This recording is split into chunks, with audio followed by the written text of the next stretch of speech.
Hello friends, ఈరోజు మళ్ళీ ఒక కొత్త విషయంతో ముందుకు రావడం జరిగింది. మూడు రకాలుగా మన సమాజంలో ధనిక, మధ్యతరగతి, పేద తరగతి, ఈ మూడు రకాల సిచ్యువేషన్లో మనుషులు అనేది బ్రతకడం జరుగుతుంది.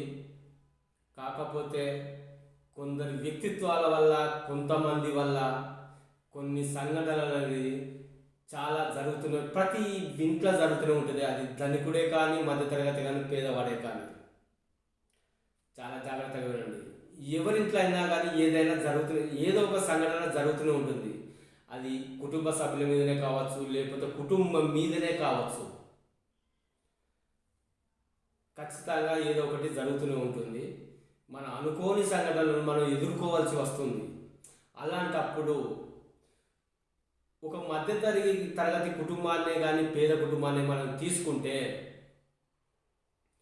వాళ్ళ కుటుంబాలలో ఏదైనా చిన్నగా జరిగినా దాన్ని వేలెత్తి గుచ్చి గుచ్చి ప్రచారం చేసుడు ఈ ప్రజలకు చాలా అలవాటుగా మార్చారు.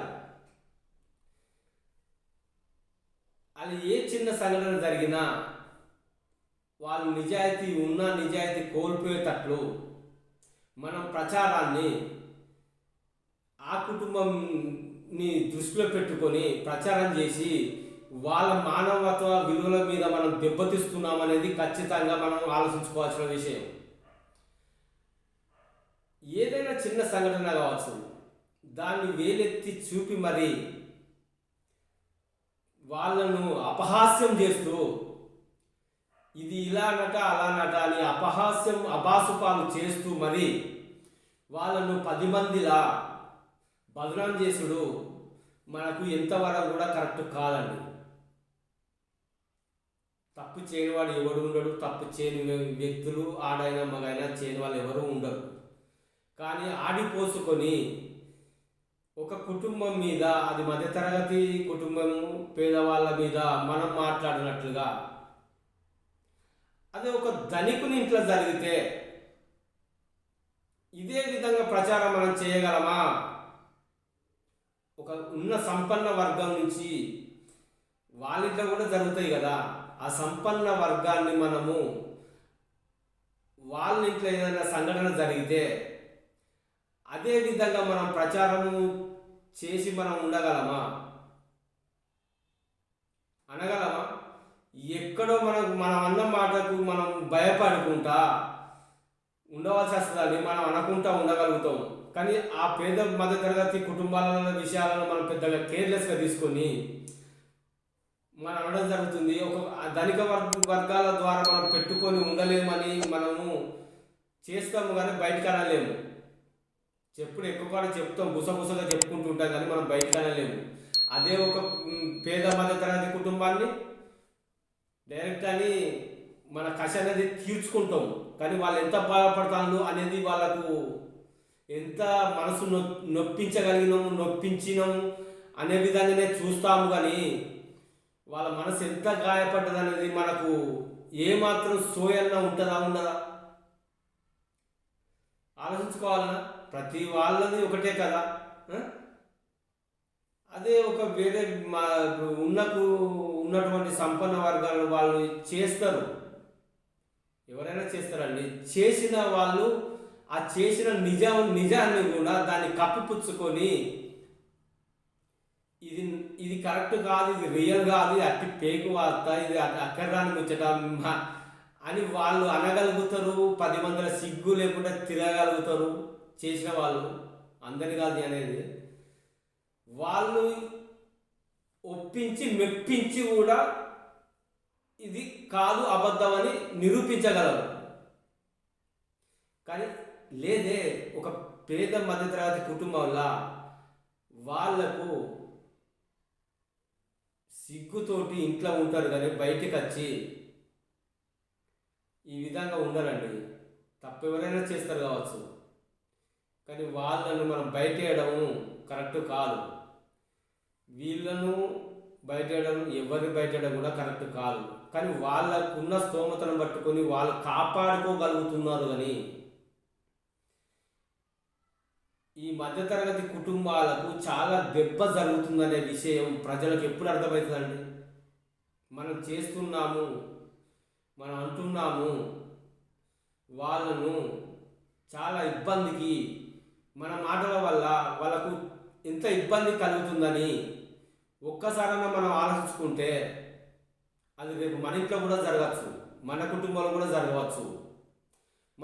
అలాంటి ప్రచారాన్ని మనం మానుకొని ఇతరులకు ఇబ్బంది కలగకుండా మనం ఉండగలిగితే ఎటువంటి బాధ అనేది ఉండదు.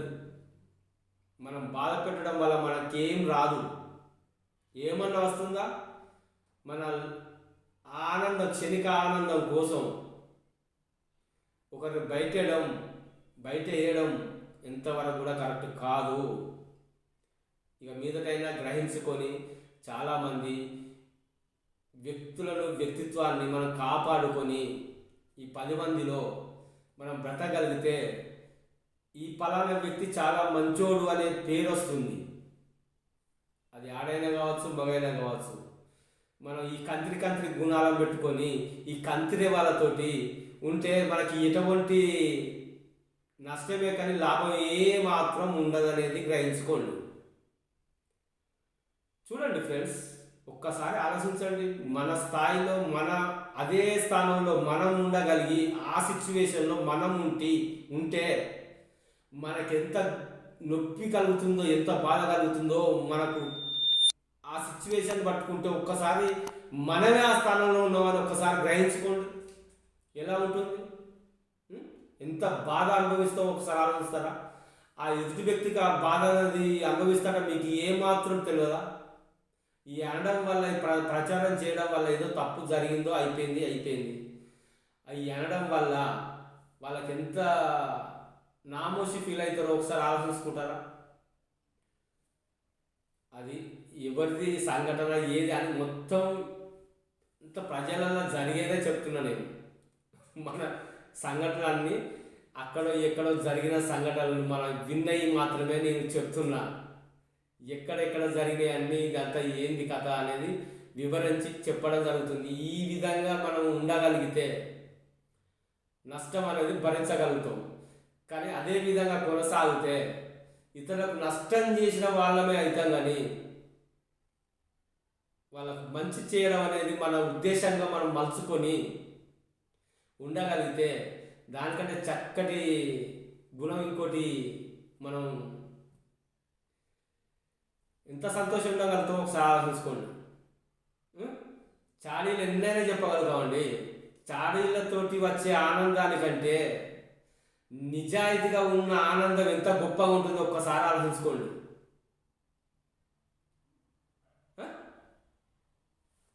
Thank you friends. అందరూ మారాలి, మారితేనే మనకు మార్పు వస్తేనే మంచిది. గ్రహించుకోండి. ఇంకా కొత్త విషయాలు వస్తూనే ఉంటాయి, చెప్తూనే ఉంటాను. దయచేసి ఏ తప్పు ఉన్నా కానీ నేను మాట్లాడింది కాదు, నాకు జరిగింది కాదు, నేను అనుభవించింది కాదు. కేవలం ప్రజల మధ్యలో జరుగుతున్న సంఘటనలు మాత్రమే నేను ఇది తప్పు, అది ఒప్పు అని చెప్పడం జరుగుతుంది. ఒక్కొక్క సిచ్యువేషన్ పట్టుకొని ఒక్కొక్క సంఘటన నేను వివరించడం జరుగుతుంది. అంతేకాని నేను ఎవరిని ఉద్దేశించి మాట్లాడింది కాదు, ఎవరిని అనుకరించలేదు, ఎటువంటి కుటుంబాన్ని నేను వాడుకొని మాట్లాడిన మాటలు కూడా కాదు. దయచేసి అర్థం చేసుకోండి. Okay, thank you.